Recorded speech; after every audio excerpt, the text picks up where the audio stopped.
Bharat hockey జట్టు Paris ఒలింపిక్స్లో అదరగొడుతోంది.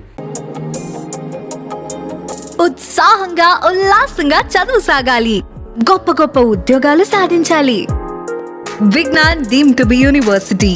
2020 Tokyo ఒలింపిక్స్లో కాంస్య పథకం గెలిచి 1980 తర్వాత ఒలింపిక్ పథకం సాధించిన భారత జట్టు ఈసారి అదే కాన్ఫిడెన్స్తో సంచలనాలే సృష్టిస్తోంది. నిన్న ఆస్ట్రేలియాతో జరిగిన మ్యాచ్లో భారత్ 3-2 గోల్స్ తేడాతో ఆసీస్ను ఓడించింది. 1972 తర్వాత ఆస్ట్రేలియాపై భారత్ ఒలింపిక్స్లో గెలవడం ఇదే మొదటిసారి.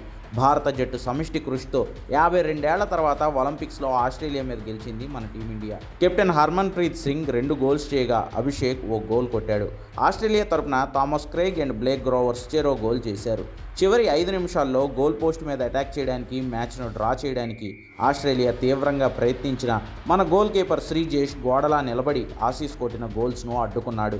దీంతో భారత్ గ్రూప్ బిలో 2వ స్థానం సాధించి ఈవెంట్లో ముందుకు దూసుకువెళ్ళింది. భారత్ క్వార్టర్ ఫైనల్లో బ్రిటన్తో తలపడనుంది.